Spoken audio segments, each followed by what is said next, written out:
This is the LowcoSports Lowdown podcast. Here are your hosts, Justin Jarrett and Wes Kerr. All right, welcome Lowco sports fans back to another edition of the Lowco Sports Lowdown Live.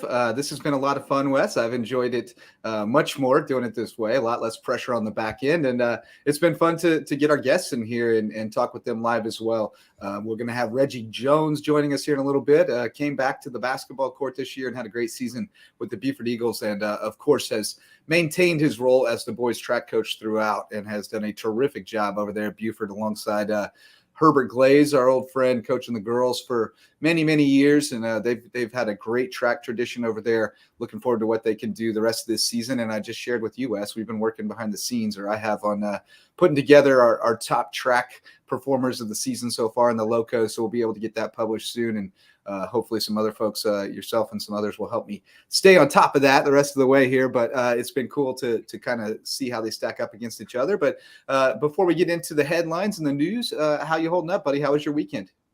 Yeah, it was good. I was over in Hardyville calling some USCB baseball and softball, which we'll get to later. But baseball and softball each picking up a win, which is nice to see. I mean, it's tough. I mean, first year going in there and playing in the Peach Belt Conference, there's going to be an adjustment in terms of level of play. But I think both teams are really improving and really in several facets of the game. And impressed by the way baseball competed. Nearly took that series against a very, very good North Georgia team right in the middle part of this Peach Belt. So love the way baseball, handled this weekend. Tough game 3, we'll get to that later, but a lot of strong outputs, especially from the bats. I thought the offense played really well for the USCB baseball team, and then softball with a nice win as well over the weekend over Augusta. So good to see both teams picking up some Peach Belt wins, but really enjoy doing the call. I got to see my old friend Dylan Kearns, who came back for the weekend, so I got to have him on my call for an inning, which is funny to catch up with my former partner on the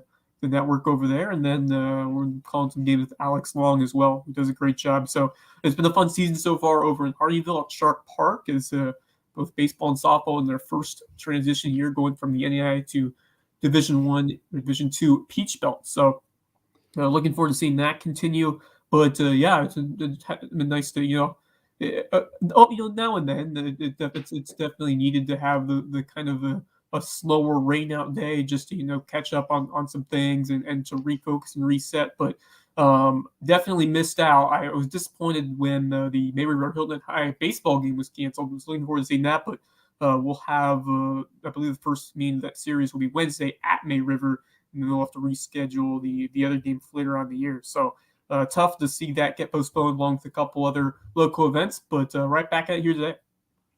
Yeah, and that's interesting because depending on when they reschedule it, that can really shift the balance a little bit, because part of the great thing about this setup is you kind of got to choose when you're going to throw your ace in game 1 or in game 2, and that opens up the possibility for a split if you throw opposite each other.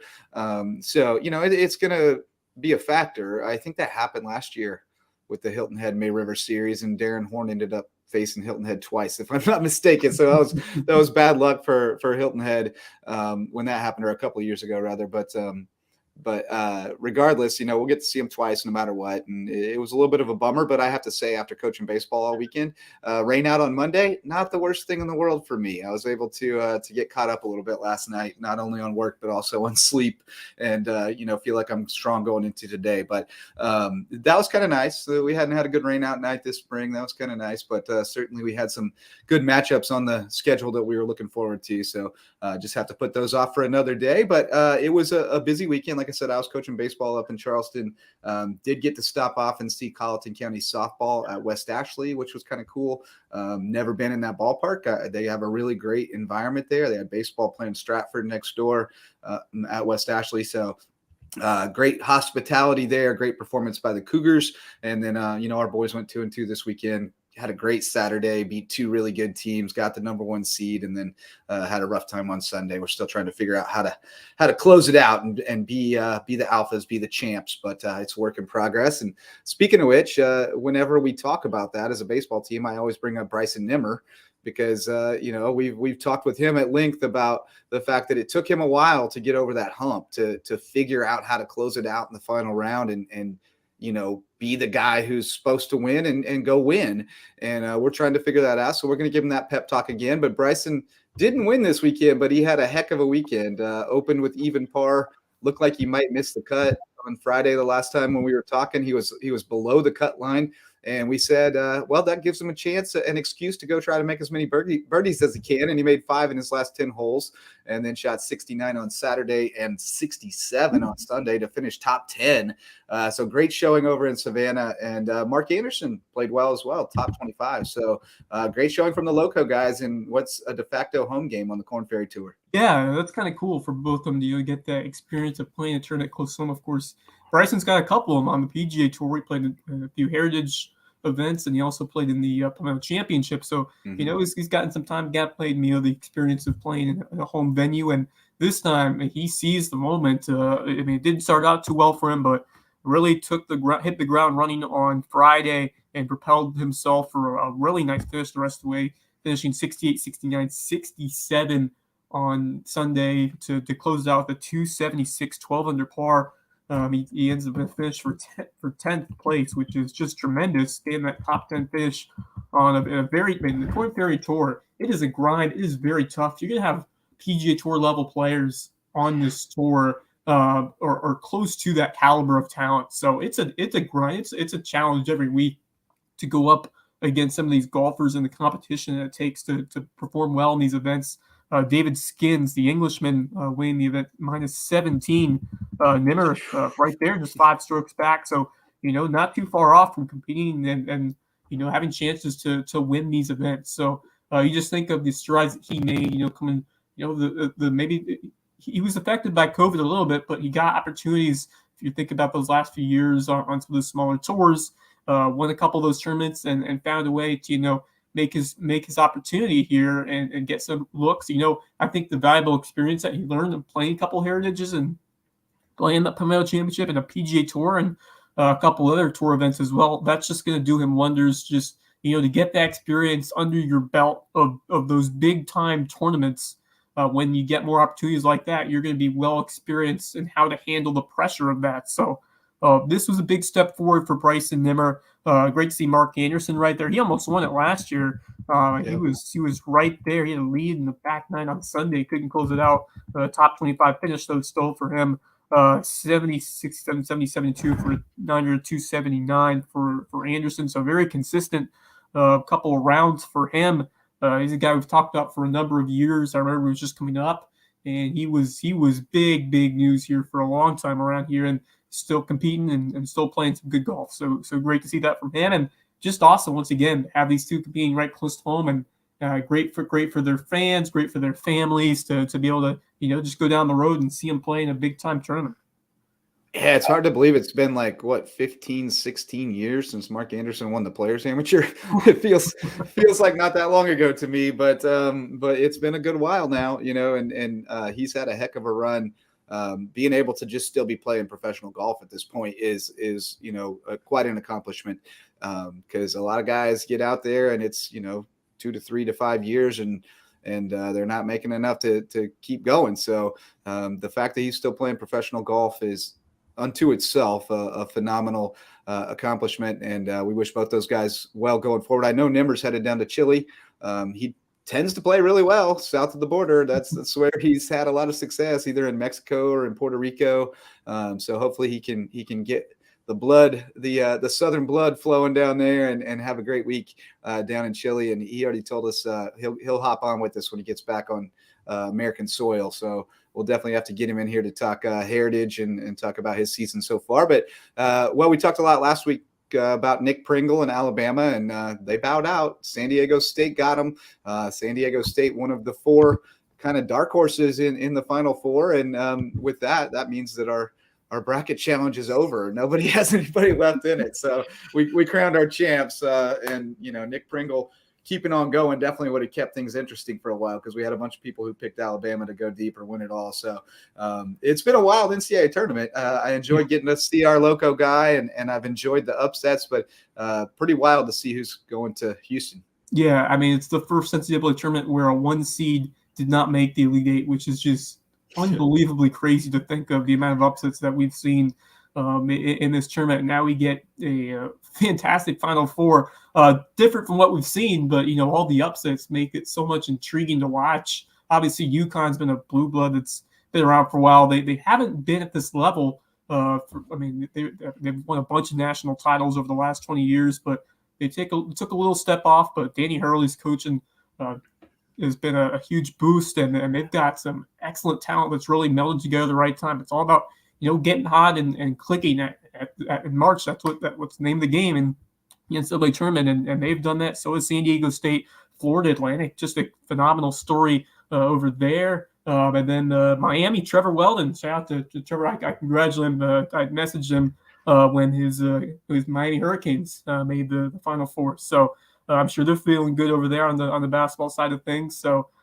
Canes and the UConn Huskies. So that'll be fun. But tough for Alabama, tough for Nick Pringle. But I think when you look back at this year, what a success! What an amazing story that Pringle put together. And what a way to cap it off. A high-flying dunk in that regional semifinal against San Diego State. Pringle getting 9 minutes and putting up 5 points and 4 rebounds as well. So very productive in that finale. When you look at Alabama, when you look at the story of why they lost this game, 3 of 27 from three-point range, just not going to get it done. Credit San Diego State's defense. They were in their faces. They made it difficult, but Brandon Miller just could not get it going, and their shooting just wasn't at the level where it needed to be for them to keep up. And despite having a big lead late, San Diego State was able to lock down defense, make some big shots, and find a way to hang on. So credit to the Aztecs. Mountain West, you love to see the mid majors get their time in the spotlight to see them get to the Final Four. So a great story there, and just a fantastic tournament to watch, and so excited for Nick Pringle and the future that he has in store, not just for the rest of his college career, but he is going to find his way at least somewhere to play professionally. If not, he's going to find a way to make his impression in the league. Yes, I think he's going to be a major factor going forward for them. Brandon Miller's probably going to the league. Maybe some other guys. They've got a bunch of NBA prospects. You don't know who else is going to jump this year, especially with kind of a tumultuous situation going on there. So, presumably he's going to be right in the mix with them next year. And I still think he, like Travis Ryder said the other day, he's got the NBA skill set. So I think he's going to be playing professionally for sure. And hopefully in the association, as they call it. So our winners of our bracket pool were James Dennison and Sean Rochester. So former Hilton Head High basketball coach, girls basketball coach Sean Rochester, now in Pennsylvania. And we got our old buddy James Dennison. Missing him this season. We got to see his brother a lot, but good to see him get the dub. So I'm going to dig through the prize closet and see what we've got in their size and see what we can get them for winning that. But March Madness not over yet. The Gamecock ladies still in there, going to the Final Four. Yeah, love that team, man. They're so all fun she does is win. It's incredible what the culture that she's built over there, and I think she's gonna just find a way to keep it going and continue to build that sustained success. But just think about what she's done in just a number of years to build a program into a national powerhouse, because that's what it is right now. Unbelievable. Yeah, they're phenomenal. I think that matchup's going to be tremendous with Caitlin Clark from Iowa against, the best player against the best team. You love to see that, and usually the best team beats the best player, but you never know. Caitlin Clark with the 40-point triple-double the other day. That'll go a long way toward an upset. So, we've got a little bit of football coaching news too, Wes, because former May River assistant, short-time assistant. He was there part of the season, and then he and his wife started a family, and he needed to be at home to help out. So he stepped back, but stayed at the school as a teacher and was one of the candidates for the head coaching job this year. Anthony Tolliver, also known as Bud Tolliver, he accepted the head coaching job at Savannah High School. So congratulations to him. I got to know Bud a little bit when he was on the coaching staff, and then, we've run into each other. He's friends with some mutual friends and things, and we've talked a little bit. And I like him a lot as a person, as a I don't know that much about him as a coach, except for just talking philosophy with him and what I see on Twitter and stuff. And I love the mindset, the mentality. I think, Savannah High is a tough place to coach, but but I think he's got the right mindset and mentality to make a difference in those kids' lives and make that team, better right away. And wish him the best of luck. And maybe some Lowco guys will follow him over there and join his staff. Yeah, we'll see what happens, but congratulations. What a great opportunity for Coach Tolliver. I haven't been able to talk to him or meet him that much so far, but definitely will, keep an eye on him as he gets ready to pursue this big time opportunity now over at Savannah High, as he will be the new head football coach over there. And, what I've heard, a terrific leader, a terrific mentor, and a great teacher as well. A fantastic teacher. And the teaching skills that you need to be successful in the classroom. It's all about leadership. It's all about, communication. And it's very similar to a head coach. I mean, he's got that mentality, as you mentioned, and, that strong willingness to go out of his way to help kids and to push them to take that next step, both in their academics and on the field, on the football field. So did a great job over that May River. And from heard of what people have said, very, very proud of and impressed by what he's done. So congratulations to him, and looking forward to seeing what he does in his next chapter over at Savannah High. And what a great opportunity, to take the reins as a head coach. Got a lot of experience here at a big time 4A school here in Hilton or here in the Lowcountry, and now I'll try to, continue what he's learned and developed as the head man over in Savannah. Yeah, wishing him well for sure. We're going to be joined here in a little bit by Reggie Jones, who it looks like might be running a little late, but we'll try to get him in here momentarily. In the meantime, Wes, we got a couple other things we can go through here. You mentioned that USCB baseball series, so able to take one from North Georgia. Tell us a little bit more about what went down out at the Shark Park this weekend. Yeah, really great competitive series between USCB and North Georgia. They're able to steal 1-3. A great game one, great start to the weekend for the Sand Sharks. Rallied from behind. They were down a run heading to the bottom of the eighth. And another clutch hit from the freshman Matt Cromer, who was really settled into a nice role, coming off the bench, coming into pinch hit, and also playing some good defense over at first. But, man, every time it seems that he gets the calls of pinch hitter, he is dialed in, locked in, and just ripped a single to left field to bring in the tying run. He went around to score on a wild pitch, but just love his competitiveness and clutch factor that he brings to this team. And just he's a hungry player. He's a gritty player. He knows what he needs to do in these big spots. And just the way, he takes pitches and finds a way to battle and counts. Just an impressive baseball player. And he's just got that it factor for that team. So he was kind of the catalyst that sparked that 7-6 win. And then Peyton McPherson shut it down. A couple of strikeouts in the ninth. Good to see that from him because he's one of their guys they can really trust out of the bullpen. And great to see him, come through in a big spot to hold on to a lead. So great job there by McPherson. Tough one on game two. They had a 2-1 lead into the top of the ninth inning, a couple free passes, and then North Georgia comes alive late, a couple of big hits, and they rallied past USCB. Just a tough one to lose. I thought Jake Kinner played really well, especially at the plate, a couple of RBI hits to give USCB the lead. Just you can't afford to give up those walks, those hit batsmen in big situations late in the ball game. But I love the compete. I mean, shutting them down. I mean, for most of that game, thanks to the amazing start by Scott Matthews, who went 7 innings and was impeccable on the mound. And that's a guy who had a rough start. He had an ERA over 10 midway through the year, but he has been battling. His last 2 starts have both been, I believe, quality starts.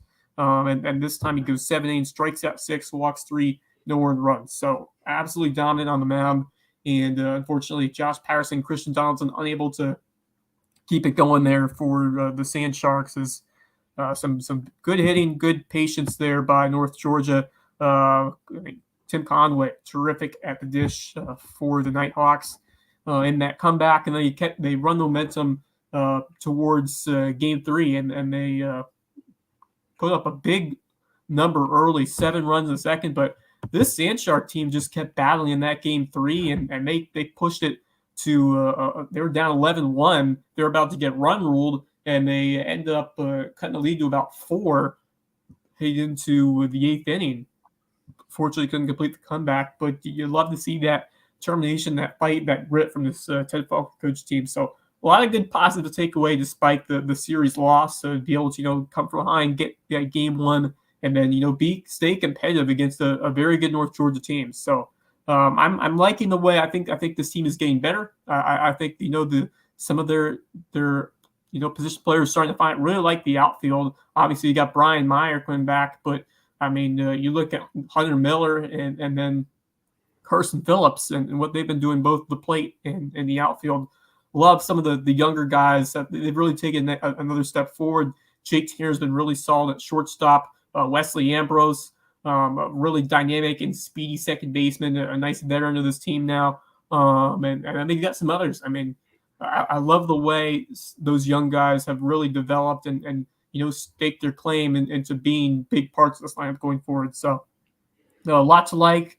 A couple more big games on tap. They're going to be on the road at Flagler, and they'll be back home the next weekend against Georgia Gwinnett, a former NAIA rival, I believe. So Georgia Gwinnett will be here the Easter weekend for USCB, and then the softball team also in action. A tough loss in that series to Augusta University. They fell 10-0 in the finale, but they won 4-2 on Friday. Lost the first one 5-8. So for USCB, they've got a lot of the core is very talented. It's a matter of going against some really tough competition in this transition period, which is not easy. The level of teams, the level of talent, it's definitely a step up, and it's going to take time to adjust to that. And they've got some talented pieces. Addie Reynolds, an excellent catcher, just a sophomore. Ashton Alty has been tremendous at the plate. You got Darren Miller, who's just a sophomore, speedy, and great contact hitter. And then the pitching, I think it's still some ways to go, but you have your ace in Sierra Kimla, a couple other pitchers trying to take that next step up. Emily Williams has gotten a lot better. So it's about continuing to make progress and finding ways to say that we competed hard today and we fought. And, I think both teams are starting to get on the right track and improving from what I saw at the start of the year, which is great to see. Yeah, and this is still the stage where you're kind of measuring yourself, and developing talent and figuring out, how much do we really have? How much depth do we have that can eventually contribute at this level? And what do we have to go out and get on the recruiting trail? And so, you're still assessing very much how you're going to make this transition to Division II, which players are capable of playing at this level and which ones are not going to be able to carve out a role, and you're going to have to go find somebody who can do it. So you got to look at a lot of players. There's a lot to balance, and I think that both coaching staffs are doing a great job of balancing that development versus winning now, and trying to look toward a couple of years from now when you're fully Division II postseason eligible, ready to put your best foot forward. In the meantime, you're going to go try to win an NAIA championship too, so those games against Georgia Gwinnett are big. That's probably going to be your number one competition in that unaffiliated tournament to try to get into the NAIA opening round. And maybe they get there. Maybe they take 2 out of 3 from Georgia Gwinnett. And then even if you don't win that tournament, maybe you still get an at-large bid. They're probably not going to do you any favors as a transitioning team. But if you put up a big enough resume, you might be able to make a little stink. So got to go try to get those dubs. And great job to both of those coaching staffs. Continue to grind away. And, I think the future is very bright for both of them. Still waiting on Coach Jones. He must have gotten tied up. He's got a lot of responsibilities during the school days. But we've hit him up on text and on email. Let's talk a little spring headlines, talking spring high school sports. And we, like you said, we got rained out last night. Didn't have a lot going on, but we did get a couple of results in, including your Seahawk boys lacrosse team still rolling 19-7 against Academic Magnet. Huge game for Brady Saba. The usual suspects, Brady Saba, Bill Fielding, Sam Thibodeau. They're very productive players. And, I'm sure there are lots of guys in the midfield and on defense that we're not saying their names that are contributing majorly, but those guys have been really tough to handle on the attack. And this Seahawk team is looking very good. Yeah, I'm very impressed. Really, both the boys and the girls lacrosse teams have been excellent this year in 2023. But this boys squad, they've been seeking some challenging competition. They've been winning. They had a nice win over Riverside earlier on this past week, and now a really dominant performance against Academic Magnet. 8 goals, 6 assists, 9 ground balls from Brady Sala. Dude has been killing it over there. 7 goals and assists for Bill Fielding. Thibodeau with a nice game defensively, 11 ground balls, also 4 assists and a goal. So really, really well-rounded game from him. And then Lucas Onan with a pair of goals as well. So everybody find ways to contribute, and so many others, below that box score, needs the defensive pressure and just the intensity that this entire team has displayed. I think they're showing they're one of the best in the area and maybe in the States. So I'm excited to see how far they can take this postseason run. They were right there last year. Very tough loss at home to EC Flora in the playoffs. I believe they were down early in that game. They scored 3 in around 3 minutes to tie it, and then they lost the very end on a goal under 30 seconds to go. So that heartbreaks. That's going to fuel them, I think, even more heading into this postseason.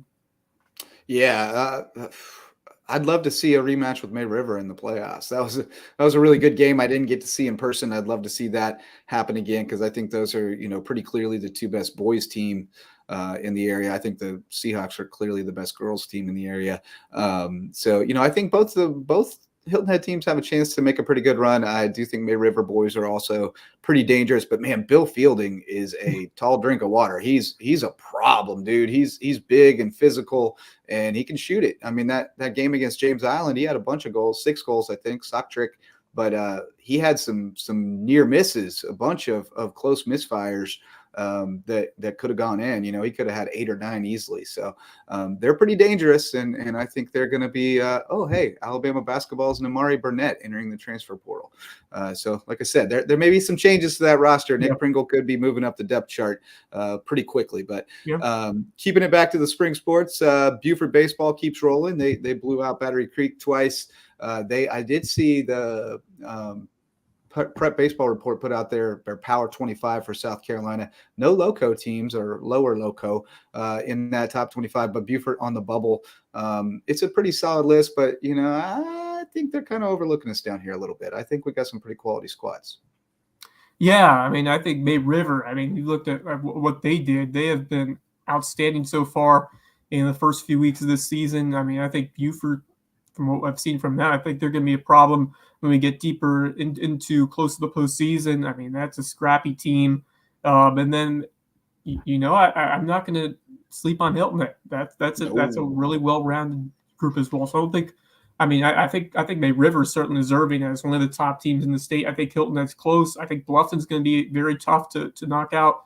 We've got a lot of depth this year. I mean, I don't know if we have the high-end talent compared to maybe like a James Island that's been really dominant throughout these last few seasons, but the depth and the consistency and just the high standard that has been set.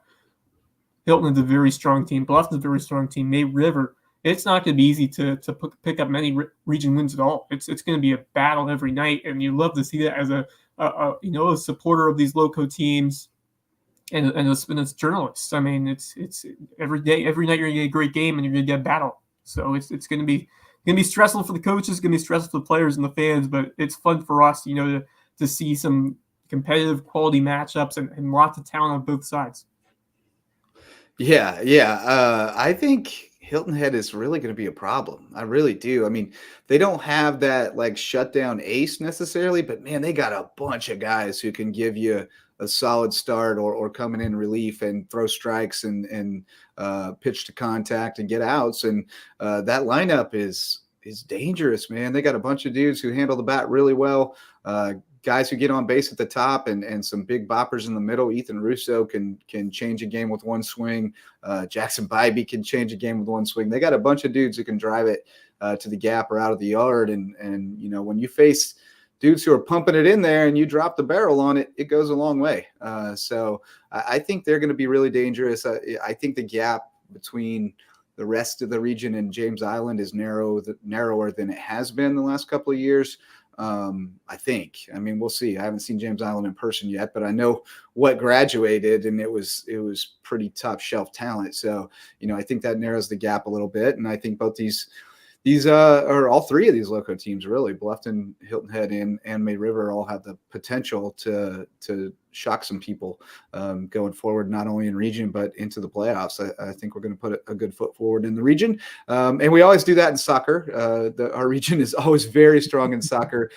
May River girls knocking off the Seahawks, but the Hilton Head boys with a little bit of a stunner. They haven't played very many games, so it was kind of hard to know what to make of them. But they get the win in penalties against your co-host Misa Garzone and the Sharks. So some big wins there in region play. Yeah, and like we said, Lowco FC, which you can watch as well. We talked everything soccer here with and you got, if you haven't seen the interview, you not want to miss our conversation with Josh Fox. One of the best interviews that we've ever done on any of our podcasts for a number of years. So you definitely do not want to miss our conversation with Coach Josh Fox. That was just an amazing discussion, and just so heartfelt, and so a lot of good life lessons in there. So definitely check that out. But yeah, we also were talking about these regions, how competitive they were, both on the boys and the girls side. And you look at this girls region, Hilton Head. Right now they would not make the playoffs in this girls South Carolina High School League 4A tournament, and that's a very good team. They just lost a couple of. They've had, I believe, 3 1-goal losses or penalty kicks. So just a couple narrow defeats for the Seahawks team, and now they're on the outside looking in. Just because of how good the talent in this region has been. It's crazy. It's not like Hilton Head has regressed so much of talent, just that everybody's gotten better, and it's a battle every night. And you just love to see the entire Lowco. Iron sharpens iron. The rising tide lifts all boats. Everybody's getting better and just growing.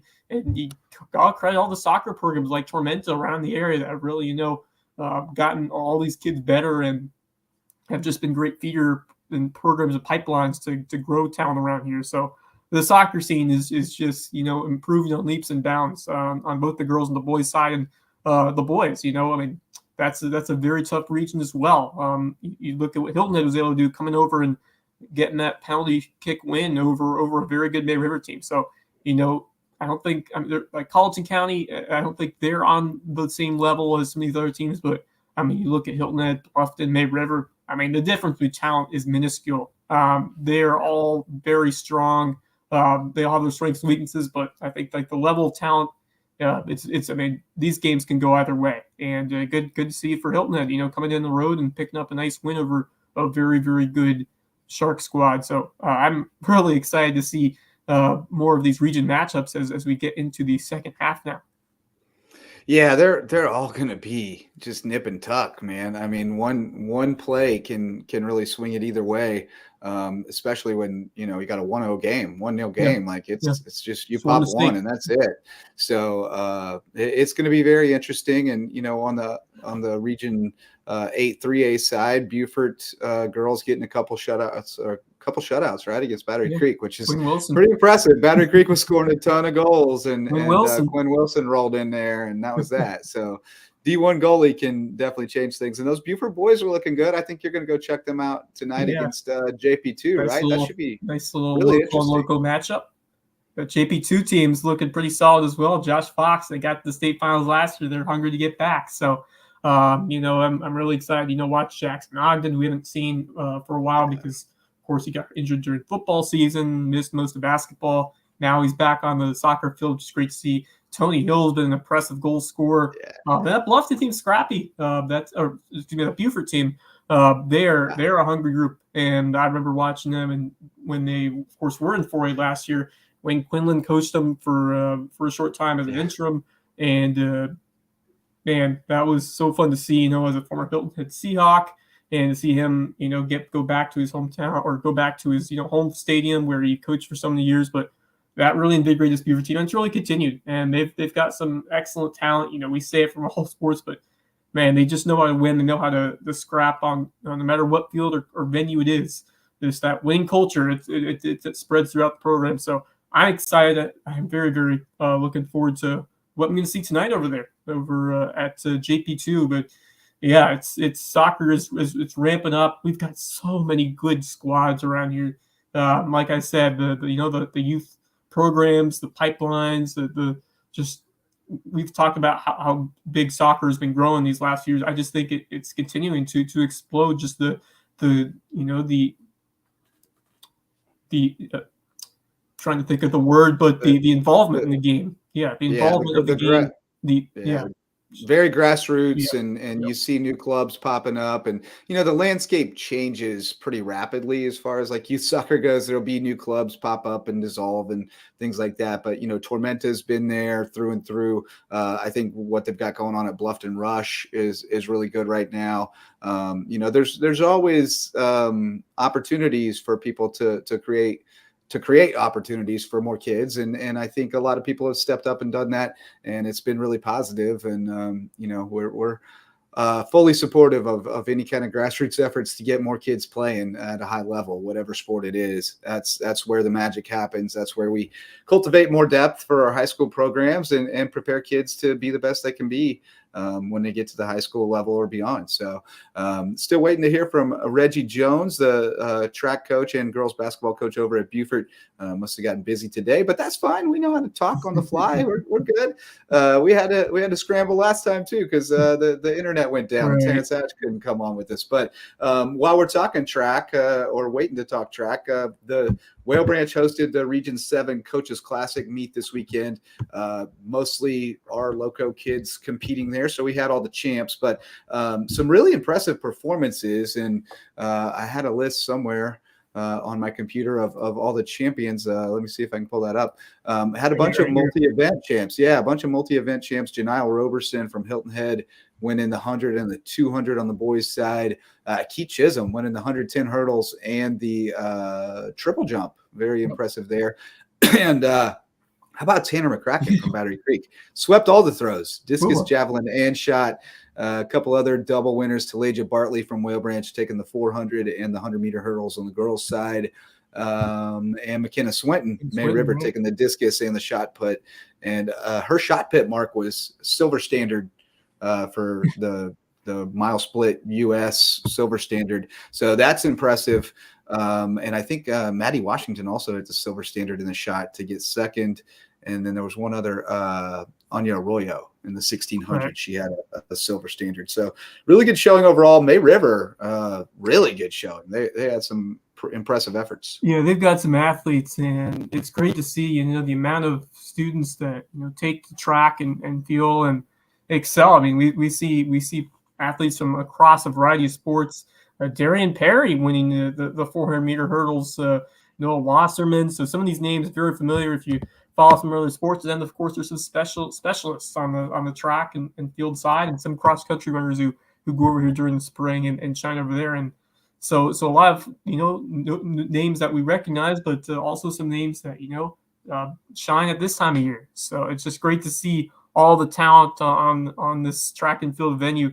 Tanner McCracken sweeping the discus, the javelin, and the shot put. Impressive stuff from him. McKenna Swinton, the name we've gotten to know very well over here on the side of things. Discus and shot put, you mentioned those standards that she set. Excellent marks from her. And then May River Relay on the girls' side won the 4x400 and the 4x800. Anya Roy, you mentioned, weighing the 1600. So Vanya Hale also May River weighing the 800. So those Sharks have been on fire over on the track so far this year. A lot of stars to mention, and some Whale Branch stars as well. Keith Chisholm, the triple jump on the boys' side, and then the Whale Branch girls relay taking the 4x100. So a lot of excellent athletes over there. And Takoya Hayward, the basketball star over at Bluffton, also making some noise winning the long jump. So her athleticism that you see on the basketball court translates over to the field venue as well. So lots of fantastic athletes on this list, and just so cool. I love track and field. It's the purest of these sports. I mean, it takes all the skills that you have for when you see on the football field, basketball court, soccer, etc. But these are the purest form of sports. This is where you see who are the best athletes and who just has that hunger to compete both individually and as a team and all these disciplines. So it's very fun and very rewarding for these kids, and a lot of stars across both sides, the boys and girls side. So excellent job there, and I think we're gonna have some teams, individuals competing for state championships this year. Yeah, well, for sure. I love it because it just takes the subjectivity out of it. It's so objective. We just raced and I Right. won. Like there's no disputing who won. You can't blame any officials or anything. We raced and I beat you. We jumped and I jumped farther than you. Like there's no subjectivity about it, and we can measure it across the whole season too. I've started compiling the best times in the Lowco this year, something I've wanted to do for a long time, and I've finally created the space in my life to be able to put some time into it. But I love to be able to measure it up. You all went to different meets, but who ran the fastest time? All year we can look at that and we can break it down. And I think athletes appreciate that too, because they know you can measure. What do I have to do? I have to get 0.2 of a second faster, or I have to jump 2 feet further. And it's so measurable. I think it's a great way to cross train and improve no matter what sport you play. Getting bigger, faster, stronger, more explosive makes you better in every possible way. So I absolutely encourage, multi-sport participation, but especially with track and field. I think it's a great pairing with anything you do. So love those kids and love those coaches, man. You want to talk about dedication. They spend so much time out there. It's an all-day affair. You don't show up for a couple hours for a track meet and then go home. It's an all-day affair, and you got to pack a lunch because you're going to be there till the sun goes down. But hopefully we can get Reggie Jones in here. But let's take a quick break, hear from our sponsors, and if Reggie can't make it on, we'll rebook him for another day. We'll be right back with more here on the LowcoSports Lowdown Live. Hey, Lowco sports fans. This podcast and all of our grassroots local sports content are made possible by support from community sponsors, including Mickelson Law Firm, the official real estate attorneys of Lowco Sports, and the presenting sponsor of our Hilton Head Christian Academy coverage. Our original sponsors are still among our greatest supporters. Ryan and Tiffany Mickelson are community pillars who will be in your corner no matter your legal needs. When you need legal representation, call on the attorneys who support Team Lowco. Call Mickelson Law Firm. Hospice Care of the Lowcountry, the official hospice provider of Lowco Sports, and the only not-for-profit hospice in southern Beaufort County. For more than 30 years, the committed, compassionate staff at Hospice Care of the Lowcountry have been there to ensure your loved ones find comfort, honor, and dignity at the end of life. Because at Hospice Care of the Lowcountry, it's not about dying, it's about living. Homegrown Home Inspections, the official home inspectors of Lowco Sports. Jan Lucas and his team provide thorough, detailed home inspections aimed to ensure everyone goes into the transaction with open eyes and confidence. Jan would rather reveal an inconvenient truth than look the other way and provide reassurances that could come back to burn the buyer in the long run. If you're looking to buy or sell a home and need an honest, reliable inspector, call on Homegrown Home Inspections, official sponsors of Lowco Sports. DDS Web Design, official SEO experts of Lowco Sports. If your business or organization has a website and you're trying to figure out what SEO is, you need to call on Denise and Dave Sinkovich at DDS Web Design. They'll provide a free consultation and do all the behind-the-scenes work to boost your search engine optimization and get your website found online so you can take your business to the next level. DDS Web Design, official SEO experts of Lowco Sports. American Wood Reface, sustaining sponsors of Lowco Sports. Does your kitchen need a facelift? Before you start picking out new cabinets, give Ben and the team at American Wood Reface a shot.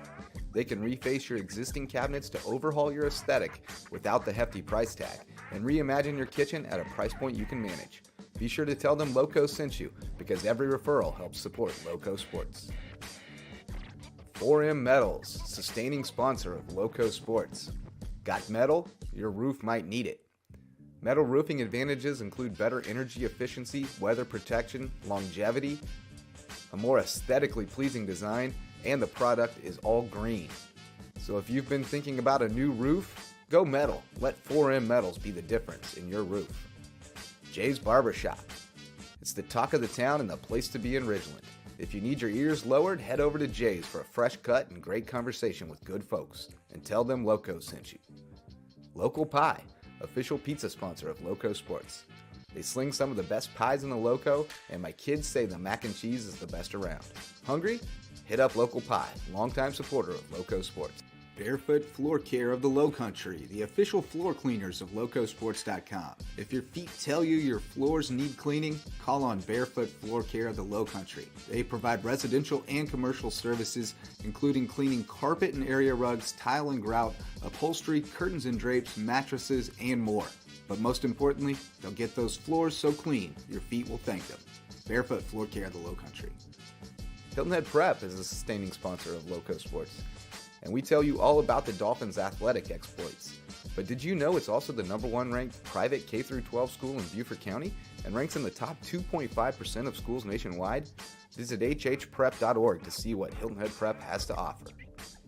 Beaufort Academy is a sustaining sponsor of Lowco Sports, and we love covering the Eagles.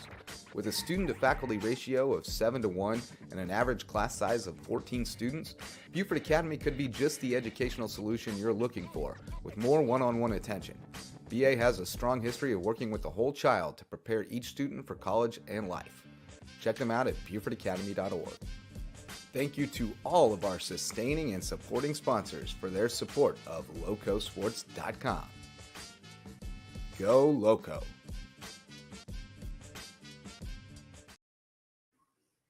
All right, welcome back, folks, to the Lowco Sports Lowdown Live and the joys of live entertainment. We are hoping to be joined by Reggie Jones, but we're starting to run out of time. Coach must have got busy during the school day and gotten tied up, but we'll definitely get him on here soon to talk about that Beaufort High track and field team and the great season they had on the basketball court, really defying expectations and winning a bunch of games that they probably didn't have any business winning on paper. And, you know, you have to give the kids a lot of credit, but you have to give the coaching staff a lot of credit for that as well.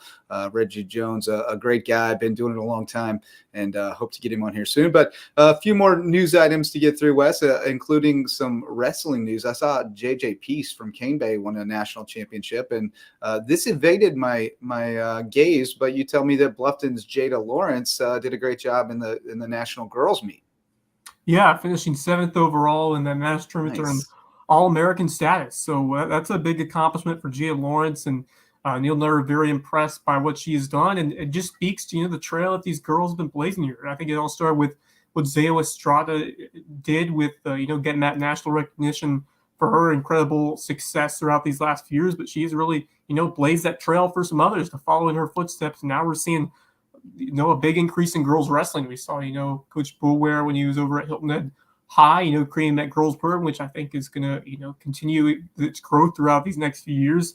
And we see it here in other schools as well, like Bluffton, and Jada Lawrence taking advantage of these opportunities and shine on the national stage. So what a huge moment for wrestling here. We've talked about so many fantastic male wrestlers, but how about the girls showing out? Zaya Estrada and now Jada Lawrence making some big headlines nationally. So congratulations to Jada, and what a moment for her and for that Bluffton program. Yeah, and I'll give a shout out to Siobhan Rogers at Bluffton too, because I think she was kind of the trailblazer there. And, you know, we've seen how girls wrestling picks up momentum. There's strength in numbers, right? Safety in numbers. So, you know, you had Zayo out there, and she was a thing unto herself. But that attracted some more girls to come out because they could see a girl having success. And, you know, at May River, they haven't really had it catch on yet. I think it will. At Battery Creek, they had a couple girls who were getting in the co-ed lineup from time to time. And at Bluffton, you've seen a number of girls. Like when you go to their matches, there's a lot of girls dressed out and ready to go. So, and I think Siobhan Rogers having some success the past couple of years helped pave the way for more girls to have the courage to get out there and do it at Bluffton High School. And certainly they found a talent in Jada Lawrence, who I believe she won a state championship as well, the girls' state championship. So, you know, she's obviously a next level talent if she's taken 7th in a national meet, especially, you know, girls from South Carolina, a state where the sport has not traditionally been that strong. The girls game, it's a little bit of a chance to level the playing field a little bit, I think, because it's not really established anywhere as well. Certainly, you know, the wrestling heavy states, Iowa and Kansas, Midwestern states, Pennsylvania, they're going to have a little bit more of a head start on us, but I don't think we're as far behind in girls wrestling as we were in boys for years. And I think we're closing that gap. So very good to see. All right, Wes. Well, we are running out of time, so we're going to go ahead and get into our Lowco shout outs, and we'll hit up Coach Jones to join us another time. And you get the first crack. Who are you giving some love today? Well, I'm going to start a team we talked about earlier on the show, and that's Hilton Head High boys lacrosse, and specifically Brady Saba, who had himself a week. Saba putting up some big-time numbers in both of his last 2 games over there for the Seahawks. 3 goals and assists, 8 ground balls, and a very tough matchup against Riverside where they won 10-9. So what a huge performance in a very tough game. He gets the job done for the Seahawks, and he goes out and puts 14 points on the board against Academic Magnet with 8 goals and 6 assists. Also fielded 9 ground balls. So talk about a monster showing for that Seahawks squad of Academic Magnet. He is feeling it right now on the field.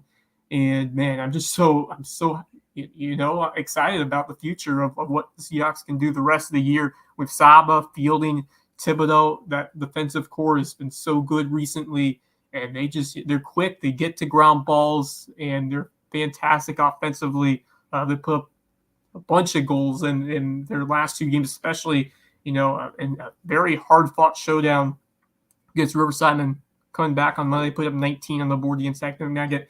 That's not easy to do in any high school game, 19 goals in one contest. So terrific stuff over there for the Hilton Head High boys lacrosse team, and certainly we'll be talking them up in the weeks to come as they get ready for their postseason.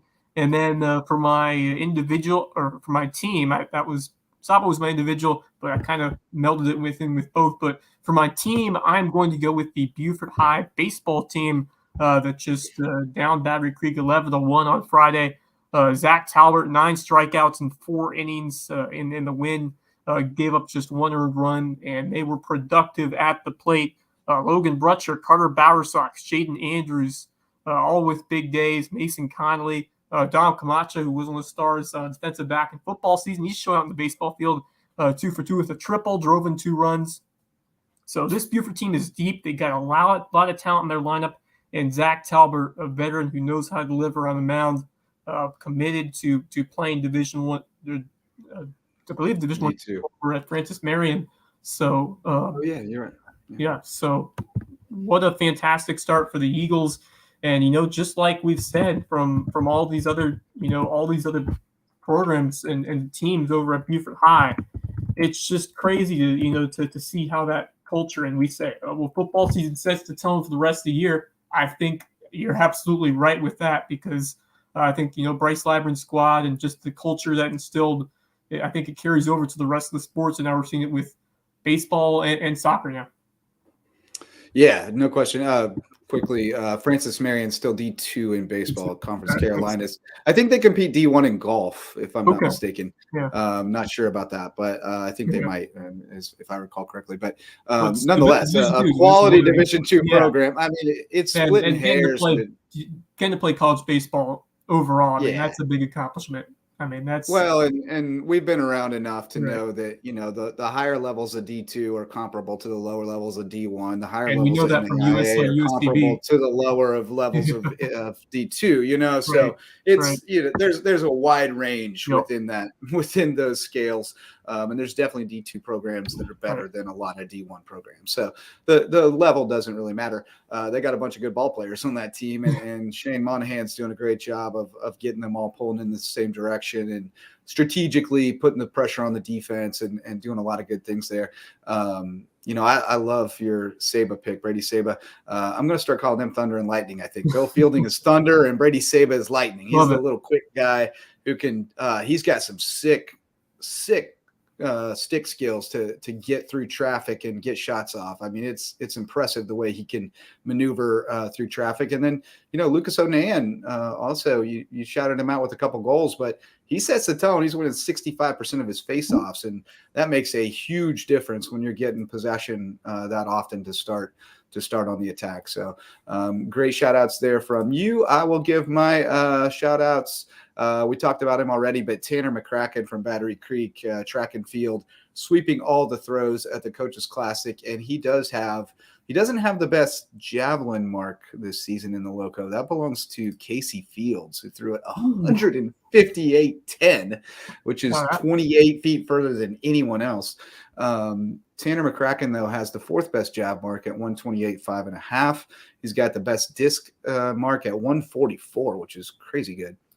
and shot put of 45-1, just ahead of Shai Thompson. So Tanner McCracken, kind of toiling in anonymity, a thrower, track and field season at Battery Creek. That's about as anonymous as you can get and be a star. But he is a star out there every weekend with the throws. So shout out there. And my team, I'm going to shout out. I got to give my Colleton County softball girls some love, because I stopped off to see them in West Ashley, and they played very well. They run ruled a quality 5A squad, and they showed tons of appreciation and love seeing me up there. So I got to give them some love back. Bailey Cox, tremendous player, just a dog. She did take a header coming around second base. I put it in WHHI, and last night, because she told me to, she asked if I got her face plant coming around second base, and I did. So I put it in the highlight package to just a little inside joke for her there. But Bailey Cox doing a great job. That lineup, man, you want to talk about kids who take hacks. They are so confident in themselves at the plate, and they do not take any cheap swings. And, man, they can really hit up and down the lineup. I'm telling you, that team is going to be a problem.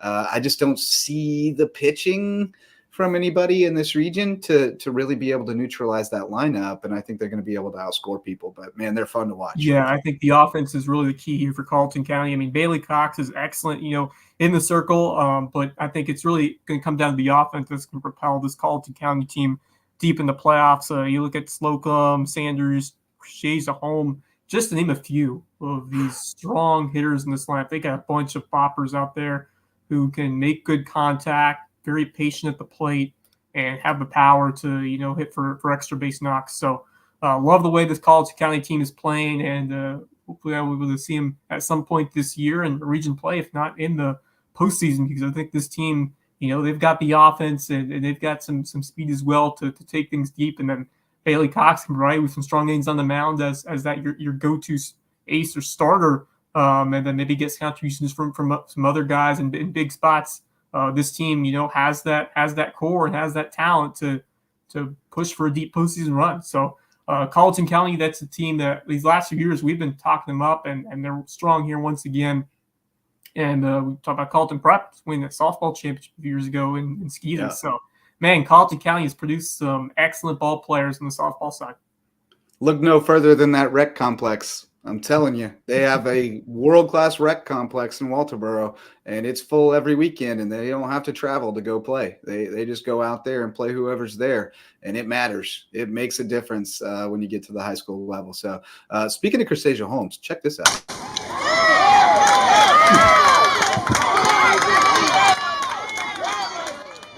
Let me show you that swing again. This is the kind of hacks these girls take. Look at this. There is violence happening. That was a missile. And she's going 3 all the way. And just the hustle, run through it and speed her way towards third for that extra base hit. I mean, man, that's a fun group. They know how to play softball, and they're so passionate about it.